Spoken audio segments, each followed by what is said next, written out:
Guitar, of course, behind you, perhaps the Stradivarius of the rock world. Tell me a bit about that. That's yours. It's my homemade guitar. It looks like a sort of museum relic here, doesn't it? A bit like me.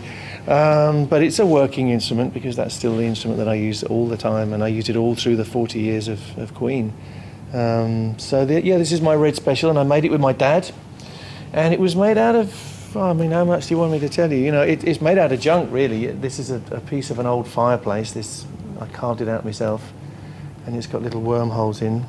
And this is a piece of a table here. This is a piece of a saddlebag holder. This is one of my mum's knitting needles ground down, and I did all this by hand. But amazingly enough, it's been around the world with me many, many, many, many times, including Australia, of course, and that's the instrument I've always played. Not the only extraordinary guitar you've got. Let's have a look over here at the skull guitar. Well, this is a bit Tell me of about fun, that. really. Yeah, this was made...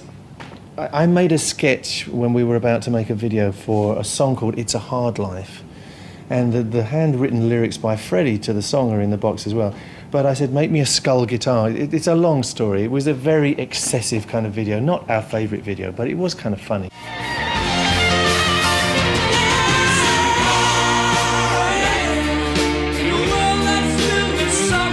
I said, make me this guitar that seems to have evolved out of a skull. And they did. The props department made it. And it actually wored. You can play it. But you can play it, really? It sounds a little bit dead, you know, but it kind of works. Shocking. No, I'm sorry. That's a dad joke. I know. What can I can't do good jokes. Now, there are, of course, memorabilia from Queen from all over the world here. Yeah. What for you is your favourite piece?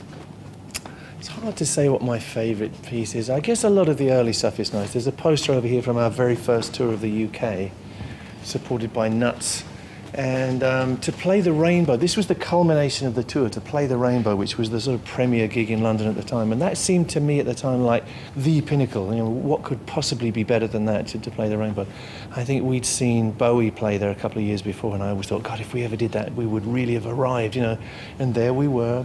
Mel Bush presented it, you know, he promoted us, and he said, you can sell it out, boys, you can. And we did, which was great. And look at the prices. 80p, that's equivalent of about, $1.20 Australian. You could add 2 noughts to that now. Well, you wouldn't be able to do it now, would you? I'd sit alone and watch your light, my only friend through teenage nights. And everything I had to know, I heard it on my radio. I mean, you were the archivist, you were the collector. Yeah, it wasn't planned that way. I just kind of obsessively picked up stuff. I think it's all about a lost childhood, I think. You know, I tend to collect things, and I think I have this feeling in my life of things rushing past my head. And I think, my God, if I don't grab something, it will be like it never happened.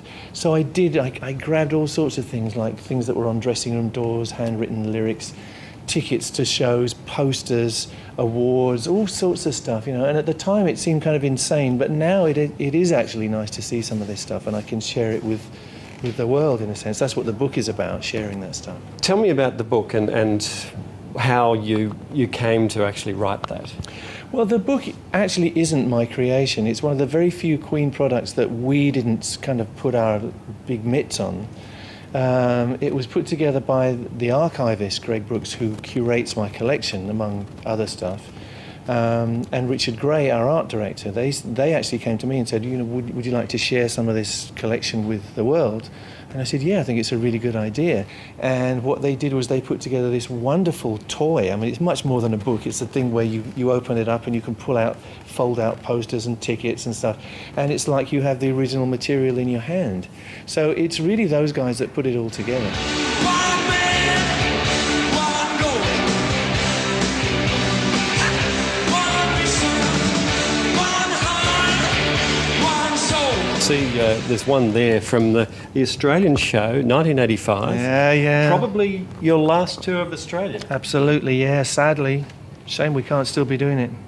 Yeah, and these are tour passes, some of these things. These things would be stuck on people's jeans to enable them to be able to get backstage and stuff. You know, we were very keen on tour passes. They were rather artistic, our tour passes. A nice one there from the Fat Bottom Girls days. But yes, it brings it all back, seeing all this stuff. I mean, and some of it is rather beautiful, I think, artistically. It's worth preserving just because it's rather nice.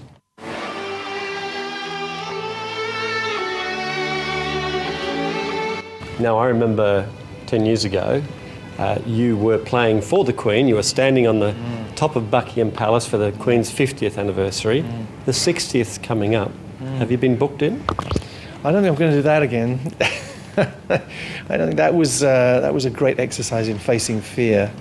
But great, you know, the most adrenalized moment of my life, maybe, you know, standing up. And the moment when that finished, you know, just thank you, God, yeah, it did not screw up. I did not screw up on the roof of Buckingham Palace in front of 1 billion people.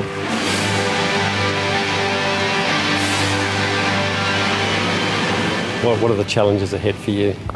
It's great for me because I get to do what I do. I write songs, I produce songs, I play guitar, but I do a lot of astronomy. You know, I got my PhD a couple of years ago in astronomy. So I'm a doctor of astrophysics, and so I do a certain amount of that. I'm very involved in stereoscopic photography and the history of stereoscopic photography. So I'm writing another book on that at the moment. So I keep kind of busy, really.